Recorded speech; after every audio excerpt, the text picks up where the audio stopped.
What's happening? A good Wednesday to all of you. Thanks for joining me. It is much appreciated. As always, the great power outage of 2023 is finally over. Apologies that we couldn't get anything done on the pod the last 2 days. We lost power here in Foxborough. I'll have a feel-good story later for you. Likely go longer today on the pod because we haven't done one the last 2 days. Plenty of Patriots to get to. Bill Belichick, Robert Kraft. Is Kraft actually sending signals that he's going to play hardball? But we start with the Celtics Warriors from last night. The Celtics could win 65 games. The Celtics are the most talented team in the NBA. Jaylen Brown and Jayson Tatum have both improved since last year in many different ways. But watching last night's game against the Warriors was the inescapable bad movie that we've watched over and over and over again with this team, specifically with Tatum and Brown leading this Celtics team. It's like a bad movie. And last night's game is the perfect example of why people will watch this team. And I can't say they're wrong. While they'll watch this team, as great as they are in the regular season, as great as they can be in the postseason, the great stretches we've seen from them, last night's game against the Warriors, that kind of game, that feel is the reason why a lot of people will continue to watch the Celtics and say, talk to me in June. All that matters is winning a championship. Yeah, they look great here. They've closed out games there. But talk to me when this team is in the playoffs, finishing games consistently enough. Last night's game is the latest example of why people will continue to say that about this team. And don't give me Kristaps Porzingis wasn't playing. The Celtics were up by 17 at one point. They started the fourth quarter up by 11. They were up by 7 points with 4 minutes left. Jaylen Brown and Jayson Tatum combined in the fourth quarter shot 0 for 6 from the field. Inexcusable. Brown and Tatum combined were a minus 20 in the fourth quarter last night in the plus minus. You just can't have it. And we've seen it way too many times in big games. I'm not telling you that Tatum hasn't performed in a big game. He has. You go back a couple of years ago, Milwaukee, Game 6 at the Bucks. That's a big-time game, big-time performance. Shout out. 7th game against Philly last year, same thing. Big-time game, big-time performance. Shout out. I'm not going to sit here and tell you those games haven't existed. They have. But what has gotten in the way of this team winning a championship for the last 2 or 3 years is what we saw last night. Tatum and Brown, fourth quarter, 0 for 6 from the field, a minus 20. And let's look at Jayson Tatum. Jayson Tatum is a premier talent, MVP level kind of guy. And nobody's going to sit here, especially me, and tell you that Tatum is not good. I'm not even going to sit here and tell you that Tatum doesn't have the potential to be great, because he does. We've seen it time and time again. But Jayson Tatum has a fatal attraction. And that fatal attraction is the pull-up three. You look at the end of the first half last night, an atrocious pull-up three. Had no chance of making that shot. You look at the end of the fourth quarter, before the overtime. What happened? A tightly contested, bad pull-up three from Tatum with about 2 seconds left on the shot clock. Tatum's fatal attraction, the pull-up three, continues to burn him and will continue to burn this team in big games at times, over and over and over again. We've seen it. Again, it's like a bad movie. And I don't understand why Tatum continues to take these pull-up threes when he's not good at pull-up threes. And I've got the numbers to back it up. You ready for this? Jayson Tatum has the 5th most pull-up threes per game in the NBA. The 5th most pull-up threes per game in the league. Tatum takes almost 6 pull-up threes a game at 5.8. 5.8 pull-up threes every single night from Tatum. That's tied for the 5th most in the league. Do you know how well Tatum shoots those pull-up threes? He shoots under 29%. So he takes the 5th most in the NBA, and he shoots under 29% on pull-up threes. It is his most inefficient shot, and he takes the 5th most in the league. Does that make any sense to you? Well, how do other guys shoot, Nick? When you look at guys who take pull-up threes, how many do they shoot and how well do they shoot? Luka Doncic is number one in the league. He shoots just over 7.5 pull-up threes a game. Do you know what he shoots pull-up three-wise? He shoots better than 38%. Again, Tatum, under 29%. Trae Young takes 6.5 pull-up threes per game. Do you know what Trae Young shoots on pull-up threes? 38.5%. Jayson Tatum, under 29%. You see a trend? Tyrese Halliburton is third in the league. He takes 6.5 pull-up threes per game. Do you know what Tyrese Halliburton shoots on pull-up threes? He shoots almost 42% from three. Dame Dollar is tied with Tatum at 5.8 pull-up threes per game, and he's shooting more than 36% on those shots. So not only is Jayson Tatum top 5 in taking pull-up threes per game in the league, when you look at the numbers, he's not even close. He's not even in the same universe as the guys who are taking those kinds of pull-up threes and the amount of those kinds of pull-up threes per game when it comes to efficiency. Luka, 38%. Trae, 38.5%. Hallie, almost 42%. Steph, 38%. Dame Dollar, 36%. Jayson Tatum, under 30%. That is an astronomical difference between Tatum and the rest of the guys. Jayson Tatum shoots pull-up threes as much as Steph Curry. He makes them as much as Killian Hayes. Fact. That's a fact. He takes as many pull-up threes as Steph and makes as many as Killian freaking Hayes.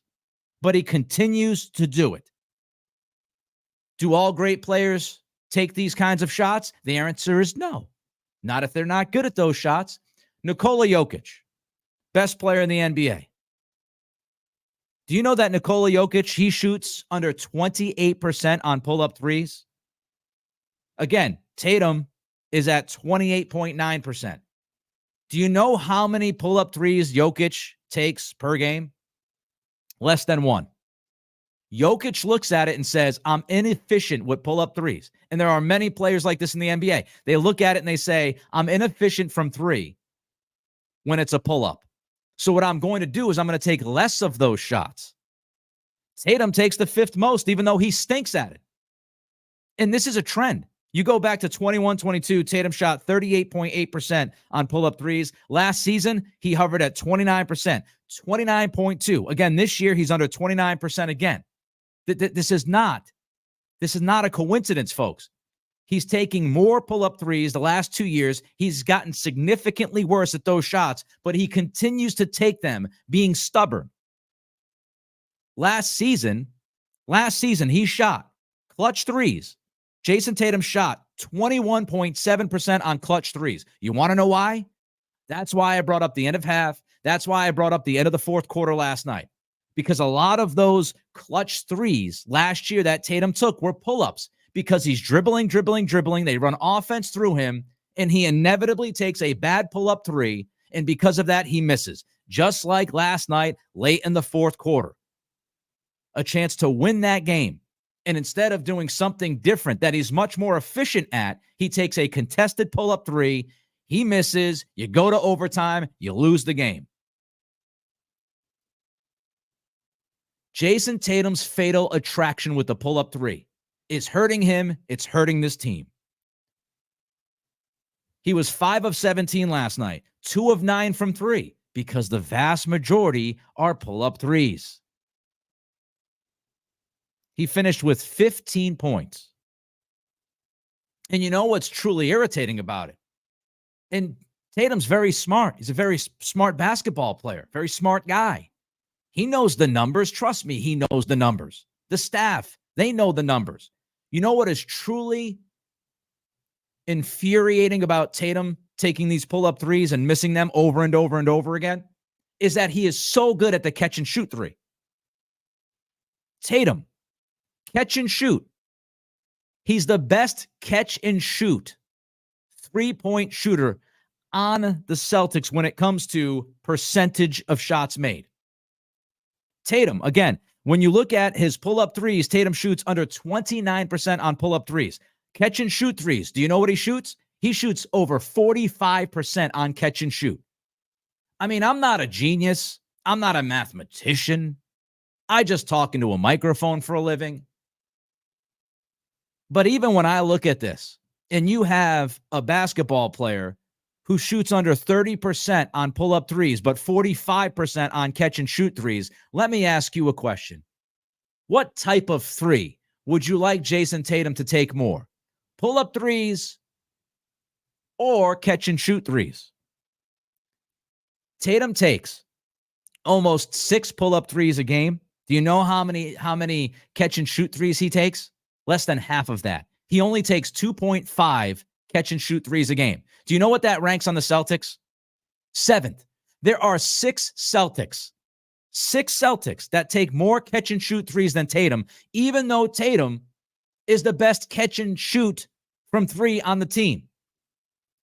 And this is the difficult spot. And by the way, we'll have more on the Celtics before we turn to the Patriots and a few. Again, we're going to go long today. Don't forget to give us that like. If you like what we're talking about here, give us that thumbs up. More thumbs up means more eyeballs. I can share this content with other people because I can guarantee you that I am the only guy today that is diving deep into these pull-up threes, catch-and-shoot threes, and telling you why the Celtics struggle offensively in these games late. All the information I just gave you. And it's free. Doesn't cost you a dime. Just give us that like, that thumbs up. Throw in a comment. I see many of you. I'll get to your comments. And don't forget to subscribe. I understand it's a difficult spot for the Celtics because you want to keep your best player happy. And to keep Tatum happy, you run your offense through Tatum. But that's a problem. That's a problem. Because his upside down shot profile, because running offense through Tatum, which you believe is a necessity to keep your best player happy, running offense through Tatum means that Tatum is going to take more pull-up threes because he's not working off of the ball. It is a vicious cycle that goes round and round, and it continues to hurt this team in some of the bigger moments. You run your offense through JT because you feel like you have to keep the star happy. But the star continues to take pull-up threes when he knows he's not good at those shots, but continues to take them as if he's going to wish them into the bucket and all of a sudden become one of the most proficient and efficient pull-up three shooters in basketball. It's a deadly combination. It's a deadly combination offensively. And don't talk to me about Jayson Tatum's ankle. You know, I posted this last night. You can follow me at Nick C Radio right there, at Nick C Radio on Twitter/X. I posted some of this last night about the pull-up threes. It's infuriating. And people were shooting back at me. A couple people that pushed back and said, oh, his ankle. Don't talk to me about his ankle, okay? Number one, he played 41 minutes. If you play 41 minutes, you're healthy enough to play. I'm not sitting here listening about the ankle. Number two, he took a late drive in overtime, and that ankle looked okay to me as he drove and went to the bucket. But number three, and most important, this is not in a vacuum. This is not a one-time incident. You can't just chalk this up to, oh, well, he wasn't healthy. This has been a problem for Tatum for the last 2 years. Boston Sports Inf. last night. Jayson Tatum, tie game, fourth quarter/overtime, 5 seconds or less remaining in the regular and postseason through his career. So tie game, can't lose, but can win with a 2 or a 3. Under those circumstances, Tatum is shooting from the floor 21%. From 2, he's shooting 18%. From 3, he's shooting 33%. Do you know what Tatum is when it's a tie game, fourth quarter, overtime, 5 seconds or less remaining, regular postseason career? Again, tie game, can't lose, can win with a 2 or a 3. Jayson Tatum in that situation is 1 for his last 10. This is not an isolated incident because of an ankle. This is who he has been.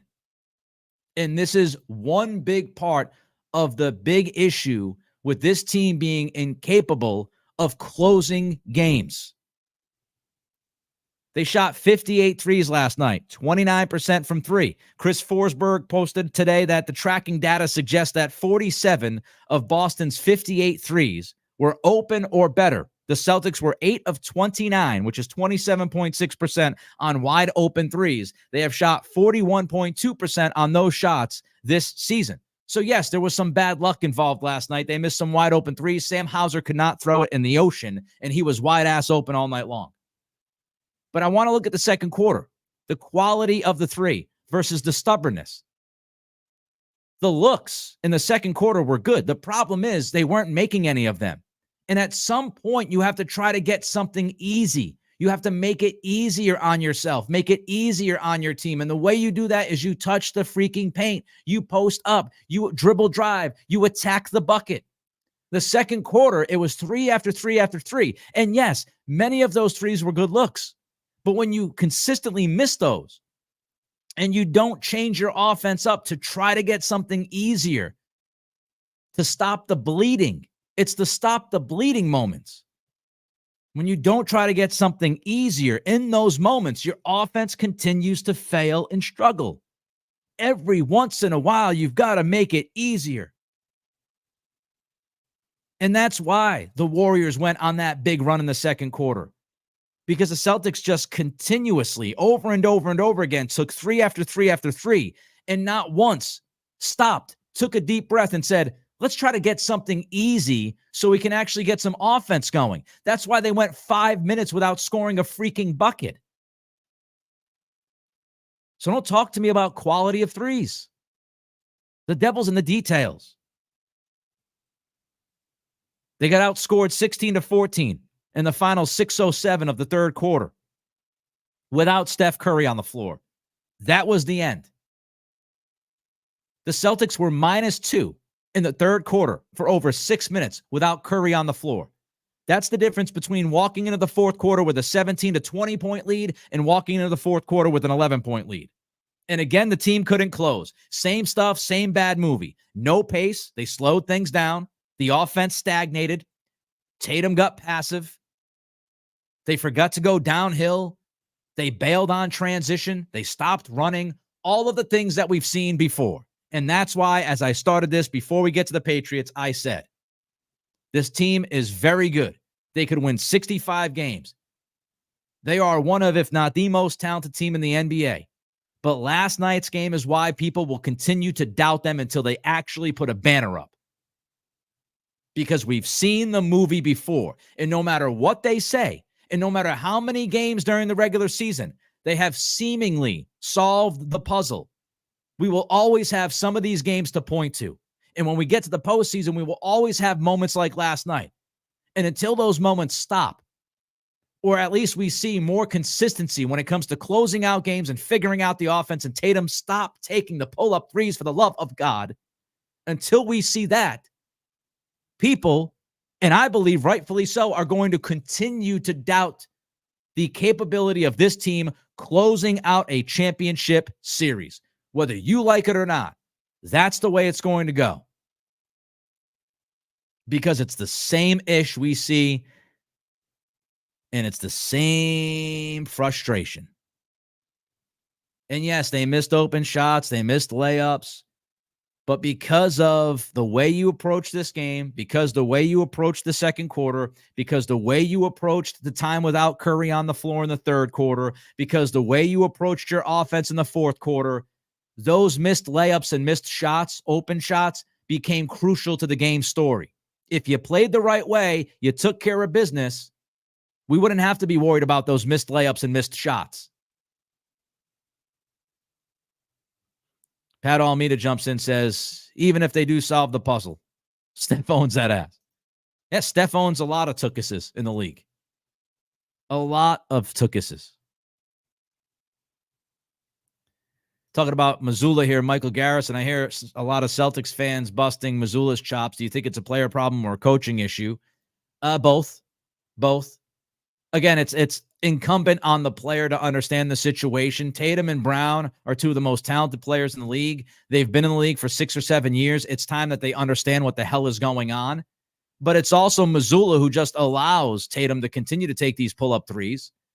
It's also on Mazzulla for not calling more offensive sets when they're in these struggles.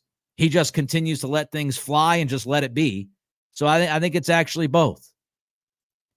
T-Man says, glad you're back, Nick. Missed the show. I missed all of you. It was brutal to not do this show for 2 days. Brutal. Absolutely freaking brutal. Cisco jumps in. As a Laker fan, I think you're spot on. Also, they miss Marcus Smart. They lack physicality. There's some of that lack of physicality, which is why I want them to go out and find a 4 or 5. I know the Isaiah Stewart stuff came out recently. I wouldn't mind that at all. ERC-20, great point. Thank you, man. Appreciate you, or woman. He also swore here, which I won't share. We try to keep it clean, YouTube algorithm and all. All right, let's jump to the Patriots. Tons of reporters telling us that Bill Belichick is expected to be out when this season ends. That's not a surprise. There was a Tom Curran, Ian Rappaport back and forth a little bit of a tit for tat with those guys on their reports. We talked about Curran's report about Belichick and how a decision was made after the Germany game. I don't understand the semantics games that are being played. You know, was a decision made? A decision wasn't final. It wasn't firm. It's soft. It's a soft decision. It's a firm decision. What the hell are we doing? Talking mattresses, or are we talking about decisions made by Robert Kraft? A firm decision, a soft decision, a kind of decision? Was it a sleep number? Was it a Tempur-Pedic? I didn't get any of that. I didn't get any of it. In Rappaport's, report, which is always funky to say, it really didn't tell me much either, but there was one aspect of Rappaport's story over the weekend that jumped out at me, and I'm not so sure that a lot of people paid attention to this one specific aspect of the story, which is why I want to talk about it today. Rappaport wrote at NFL.com, nothing decided yet as far as Belichick's future. And then he wrote, expect a period of evaluation when the regular season ends with no immediate conclusion on Belichick coming or going. All right, so the period of evaluation is what I want to pay attention to. When I read that, I thought right away that meant Robert Kraft wants compensation. Because why else would you wait? How long of a period of evaluation do you need? If this team ends up at 3-14, how long do you sit around and wait to make this call? If this team finishes where we think it's going to finish, unless they run 3 games back to back to back the rest of this season, which many of us don't see that happening. They win 3 games, 4 games, 5 games. What do you need to do as far as the evaluation? I would think that you either know that you're going to keep Belichick, because if you're keeping Belichick, even though he wins 5 games, you've got to be really, really sure about that. It can't be a situation that Belichick talks you into believing that he's going to be better in 2024. Like, you have to have conviction. You have to have commitment to this decision if you're Robert Kraft. You have to know whether or not you're in or out on Belichick at this point. Nothing over the next 3 weeks should change your mind as far as what you want to do with this franchise. It should be cut and dry. It should be Belichick's out or he's not out based on what's happened post Tom Brady. So the only thing that makes sense to me why you would have a period of evaluation if you're Kraft is if you're playing hardball. And that's what I'm asking. Is Robert Kraft already playing hardball? Is that why the Ian Rappaport report was framed the way it was? Is this Robert Kraft's signal to Belichick? I can wait on you. It's going to take me a little bit of time. Now, why would Kraft do that? I would say the clock. The clock could be Kraft's best leverage in this situation. I'll set up a scenario for you. What happens if Robert Kraft says, Bill, you're under contract. This is what I want to happen. But you're under contract. So I don't have to make a decision right now. I can wait until February. I can wait until March if I want to be egregious. And even if Kraft is not telling Belichick the truth in that moment, maybe he's bluffing. Maybe he's playing the old game of poker. But if you're Robert Kraft, you could use that as a tool against Belichick. Hey, Bill, you want to leave? You want to go elsewhere? Well, guess what? We're going to sit on your contract until those other openings dry up. Until the Chargers hire somebody, until the Commanders hire somebody. We know all the teams by now. I think that is the best leverage that Kraft has. You are under contract. You cannot go coach or do anything with another team until we allow you to do that. And if you want to play hardball, we're going to play hardball. We're going to sit on that contract for as long as we can. And as a matter of fact, if the succession plan is Gerard Mayo, Doesn't that make it much easier for Kraft to sit on the contract and make it tough for Bill until Bill acquiesces and talks to the team? Say if it's the Chargers, Bill goes to the Chargers and says, look, we got to start this thing. The calendar is the calendar. Free agency is going to happen. The draft is going to happen. And Kraft is sitting on my contract. If you want me in LA and I want to be in LA, we've got to get a deal done right now. That's the avenue to get a trade done and to get an asset for Belichick, to make it uncomfortable on Belichick. And I think the only way you do that is you push this and you say, we're going to sit and we're going to wait this thing out. I think that's the best leverage. And if you have Mayo as the succession plan, you don't necessarily need to go to Mayo in January. Yes, Mayo might interview for other jobs, but Mayo and Kraft could certainly have a conversation, and Mayo could certainly understand that this is all part of the game. Now, where it gets tough is the GM, and that's Belichick's leverage. Oh, you want to sit on my contract? Well, you don't have a GM. And then you go back to the contract, the game that we play. Does Kraft have something in that contract that allows him to pull the personnel power from Belichick? Because if he can pull the personnel power from Belichick but still keep him under contract, then that's a very tough spot for Belichick. More thoughts on this in a minute. Like us on YouTube. If you like the Patriots talk, let's drive those numbers up. Took 2 days off. We're heading into the holiday. This is a very tough week. One-man band trying to make this thing happen on this podcast. Give us that like, comment, subscribe on YouTube if you're watching and listening there. And also don't forget, Spotify, Apple Pods. I love all of you as well. Don't forget to rate and review. Would an evaluation period be for Kraft to gauge Belichick's thoughts as being head coach without being the GM? That's another possibility. Maybe the period of evaluation is for Kraft to approach Belichick and say, Bill, I still think you can coach. Whether or not you and I would want that, that's besides the point. We're just talking from Kraft's point of view. Would this open the door for Kraft to approach Belichick and say, I don't have an issue with you coaching the final year of your contract. I don't have an issue with that, but Bill, we can't have you run personnel. And is that the period of evaluation? Because what's interesting about all of this is what Burt Breer said on the pregame, NBC Sports Boston on Sunday. He said teams aren't necessarily thinking that Bill will have full power / autonomy. He said while teams have been doing their due diligence on Belichick, they've come to the conclusion that there would need to be checks and balances. That means there's more leverage for Kraft. Because if Belichick doesn't necessarily have the option of going to another team to run the entire ship, then Kraft's offer of, hey, Bill, stay here as the coach, but somebody else is going to run personnel, that offer to Belichick might be much more sexy under those circumstances, because Belichick might look at it and say, shoot, no matter where I go, I'm just going to be a head coach. I don't have that offer to do both. I don't have that offer of full power. And because I don't have that offer of full power, then I'm more open to staying here in New England where I'm comfortable, where I've built a legacy, and I'll coach 2024 and then see what happens if I can revive this thing. It's best for everyone to make a quick decision. Each side has to get things situated. That's what I think. That's my personal opinion.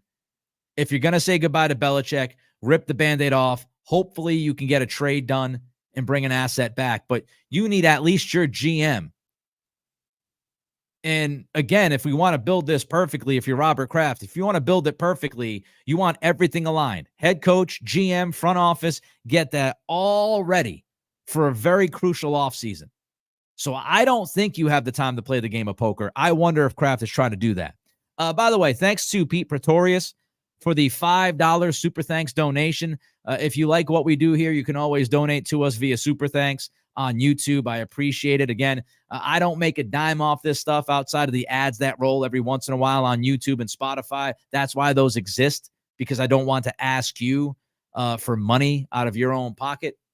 If you want to donate via Super Thanks, we always appreciate it. I can't thank those who have donated their hard-earned money enough, to this show, even if it's $5, $20. We had a $50 donation. Can't thank you enough.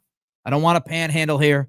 I don't want to turn this into, some kind of telecast where we're trying to, ask for your dollars, but just letting you know, Pete Pretorius, thank you for the $5 Super Thanks. All right. Speaking of Belichick, I just wanted to touch on this from Sunday, and I know Sunday is mostly old news. I get it. But I wanted to underline, highlight, make sure that we discuss Belichick coaching to not be humiliated against the Chiefs on Sunday. And that's precisely what happened. That's what we saw. The 4th and 3 at your 42-yard line in the fourth quarter, down 17 points, 3 possessions with under 15 minutes left. You decide to punt. That is a decision to not be humiliated. The 4th and 4 at the New England 33-yard line, down 17 points, same score. 5.5 minutes later, and you punt again. You don't have enough possessions. There weren't enough possessions. You're in scoring position in 3 of your prior 8 drives. You have not been moving the football consistently enough. And, Mahomes is on the other side of the field. Remember 4th and 2 when Belichick's thought was, hey, we're going to go for it here because we can't give the ball back to Peyton Manning? Well, there we are again. But he decided differently on Sunday. He gave the ball back to Patrick Mahomes multiple times when the Chiefs were up by 3 possessions, 3 scores in the fourth quarter. That is coaching to not be blown out. That's what that is. Being down 10 and you don't go no huddle. You have a slug pace. Are you even trying to win? I mean, Ezekiel Elliott said in the locker room that he thought the team should have moved quicker. So even the players noticed that. You went for it on 4th and 1 earlier in the game, and Hunter Henry gets a touchdown. But in the fourth quarter, 4th and short, 4th and medium, twice, down 3 possessions, you decide to punt the football. And I do wonder, do you think the Patriots would have gone for it on that 4th and 1 when Henry got the touchdown? Do you think Belichick makes that decision if Chad Ryland doesn't miss that 41-yard field goal attempt by a mile prior to that? I don't. I think Belichick, that was more of an indictment on Ryland than Belichick being super uber aggressive. That's how I read it. He didn't trust his kicker, so he went for it. And I've heard some wondering, why did Belichick tap out? Are the Patriots tanking? Has Belichick lost it? It is none of those things, folks. His decision-making on Sunday doesn't have to do with him losing his fastball. It doesn't have to do with the Patriots tanking. It doesn't have to do with Belichick tapping out. It has nothing to do with that. This is who Bill Belichick has been since 2012. If you don't believe me, go back to a podcast that we did a couple of months ago when we went through this. Belichick's fourth quarter decision-making, his 4th down decision-making, his decision-making in tight game, those things have told us for more than a decade that Bill Belichick is incredibly conservative. He was conservative when he had Tom Brady on the team.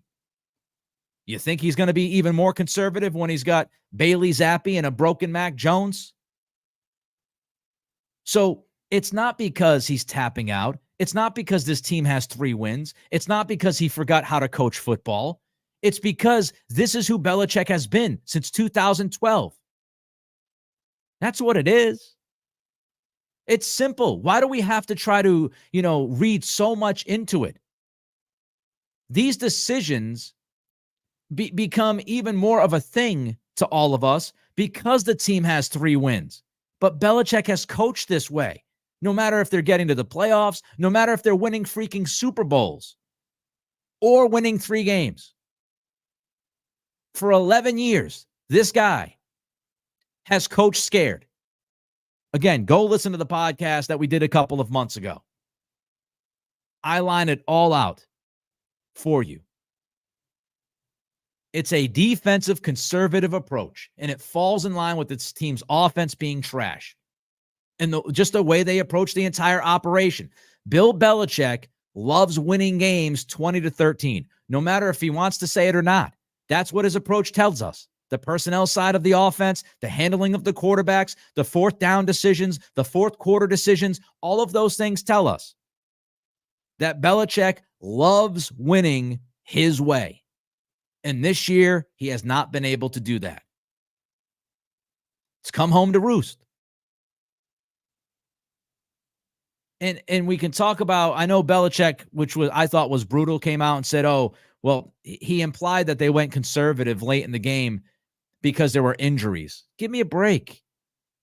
They did the same thing against Pittsburgh in the second half. They went super conservative. It's the same thing he's done since 2012, even when the team's been healthy, even when the team's had the GOAT at quarterback. It's just who he is. It's what they do. Pat Almeida jumps in and says, you're right. Bill has coached cowardly for years, and nobody cared because they won. Yes. Just like his post-game press conferences, just like taking zero responsibility or accountability for some of the decisions and some of the mistakes they've made. When you win, you're allowed the grace period because you could always say we're doing what's best for the football team and no one's going to argue because you're winning championships. But when you've gone, 30 and 40, 31 and 41, whatever it is, since Thanksgiving of 2019, when you're coaching a 3-win team, that stuff matters more because that's in the moment. We find out about somebody when they're struggling. We don't find out about somebody's, comfort level or somebody's attrition level. We find out about somebody who they truly are when they're going through difficult times. The best times are the best times. They're easy to handle. Oh, we do what's best for the football team. Okay, they won 14 games. They won a Super Bowl. Sounds good to me. 3-11, seemingly having no idea how to handle the quarterback position, being questioned about it, and giving us, it's what we do best for the football team. That's not going to work. Christopher jumps in. What's up, Nick? Merry Christmas. From your homies in Virginia Beach. Love Virginia Beach. Love Virginia Beach. Another story that bothered the crap out of me as we start to somewhat wind down here. I do have one more Patriots thing, and then I have a good vibe story for you this holiday season. Demario Douglas has had 2 concussions this year.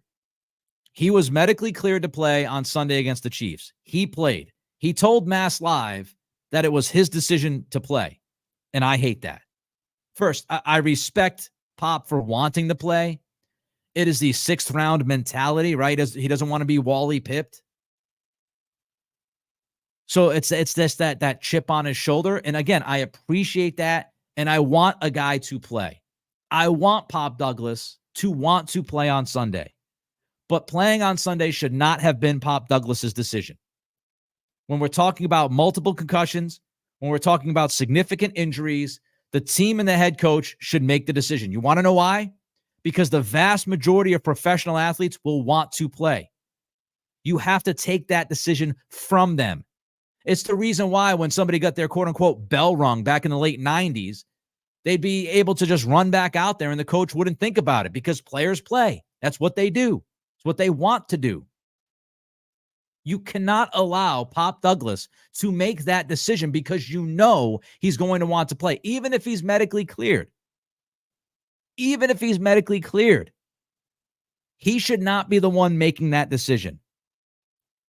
Now, I'm glad apparently the team went to Pop and asked him and tried to get him to sit because at least they were thinking about his future and the team's future.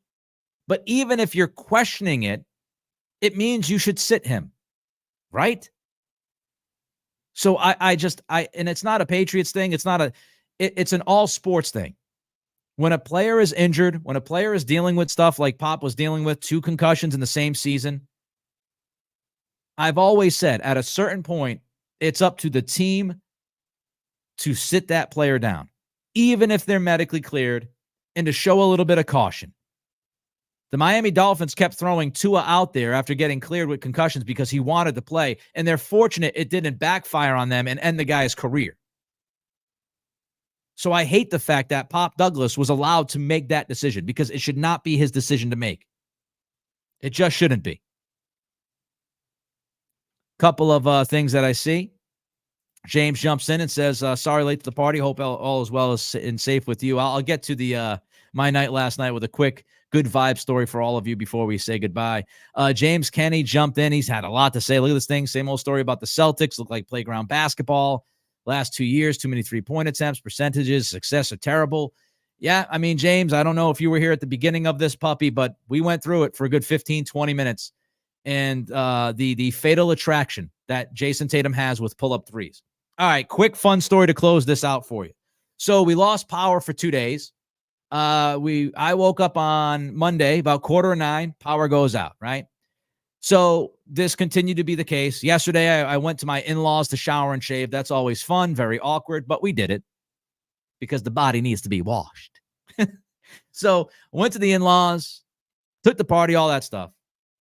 And my goodness, before I go on, Pat Almeida jumps in. Merry Christmas, Nick. Thanks for all the shows. A $50 super thanks. Pat, I can't say enough about that, man. I hope you have a great holiday. I hope your family has a fantastic holiday. And that means the world to me. Again, that even if it's $5, whatever it is, to spend that hard-earned money on this show means the world to me. I can't thank you enough, Pat, for that $50 super thanks. Man, I appreciate you and happy holidays. So I spend yesterday for a couple hours at the in-laws, take the shower, shave, get all that stuff done, come back home.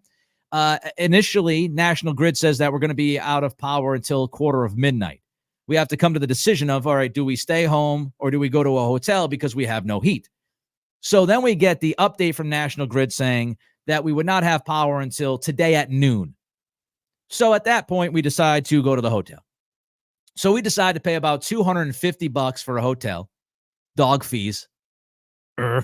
So we pack the dog up, we pack some stuff up, we make our way to the hotel, we trudge our way to the hotel room, we check in, we get into the room, I unpack a bunch of stuff, and right then and there, literally as we sit down in the room, Kelly, my wife, gets a text.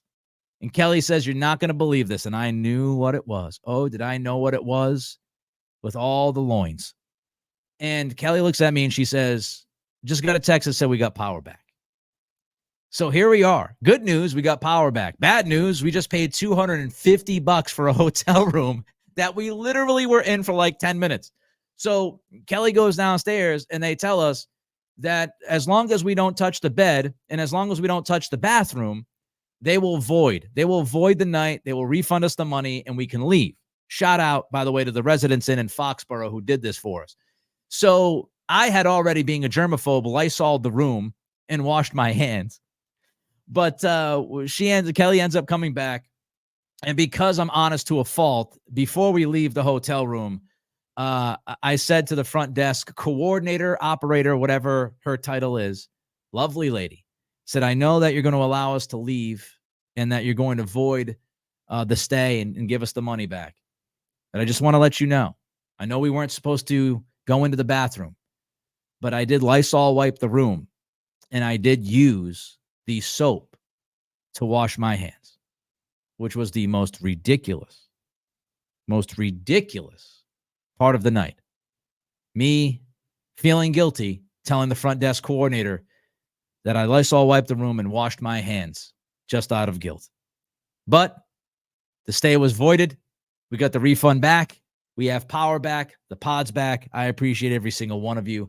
We'll be back tomorrow at 11 a.m. Nick Cattle Show sharp. We go live on YouTube. Don't forget, we'll talk Patriots and everything else that happens. Until then, till that Thursday, be very, very well. And again, thanks to Pat for that super thanks.